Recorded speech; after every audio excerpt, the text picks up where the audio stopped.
Hi, it's me Reshma Raju from T R designs. Banarasi തന്നെ വരുന്ന ഒരു യൂണിക് കളക്ഷൻ ആയിട്ടാണ് ഞാൻ ഇന്ന് വന്നിരിക്കുന്നത്. ഇതിൽ ഗോൾഡനും ബ്ലാക്കും സെറിയും കൂടി ചേർന്നിട്ടുള്ള ഒരു മെറ്റീരിയൽ ആണിത്. ഇങ്ങനെയാണ് ഈ മെറ്റീരിയൽ വരുന്നത്. നല്ലൊരു ബ്ലൂ കളർ ടോണിലാണ് ഇത് അവൈലബിൾ ആക്കിയിരിക്കുന്നത്. ഇതിന്റെ യോക്കിലാണ് ഫുള്ള് വർക്ക് കൊടുത്തിരിക്കുന്നത്. ഹെവി ആയിട്ടുള്ള വർക്കാണ് നമ്മൾ യോക്ക് പോർഷനിൽ പ്രൊവൈഡ് ചെയ്തിരിക്കുന്നത്.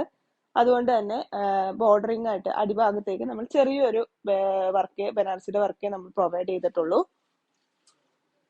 ബാക്ക് പോർഷൻ പ്ലെയിൻ ആയിട്ടുള്ള മെറ്റീരിയൽ. സ്ലീവ് ലൈനിൽ അറ്റാച്ച് ചെയ്യാനായിട്ട് ഇതുപോലെ ബനാറസിയുടെ വീവിങ് നമ്മൾ പ്രൊവൈഡ് ചെയ്തിട്ടുണ്ട്. ദുപ്പട്ടയാണ് ഹൈലൈറ്റ് ആയിട്ട് നിൽക്കുന്നത്. സെയിം മെറ്റീരിയൽ സെയിം കളർ ടോണിൽ തന്നെ വരുന്ന സെയിം സെറിയും കൊണ്ടുള്ള തന്നെ ദുപ്പട്ടയാണ് നമ്മൾ പ്രൊവൈഡ് ചെയ്തിരിക്കുന്നത്. ഇതുപോലെ ബോർഡറിങ് നമ്മൾ കൊടുത്തിട്ടുണ്ട്. ടാസിൽസും ദുപ്പട്ടയിൽ നമ്മൾ അറ്റാച്ച് ചെയ്തിട്ടുണ്ട്. ബോട്ടം വരുന്നത് സെയിം കളർ ടോൺ. പ്രൈസ് വരുന്നത് 2580. അപ്പൊ ഈ മെറ്റീരിയൽ നിങ്ങൾക്ക് ആർക്കെങ്കിലും ആവശ്യമുണ്ടെങ്കിൽ ഇപ്പൊ തന്നെ മോളിൽ കാണിക്കുന്ന വാട്സ്ആപ്പ് നമ്പറിലേക്ക് മെസ്സേജ് അയക്കാം. നമുക്ക് ഓൺലൈനും സ്റ്റോർ ത്രൂവും പർച്ചേസ് ഉണ്ട്. Thank you.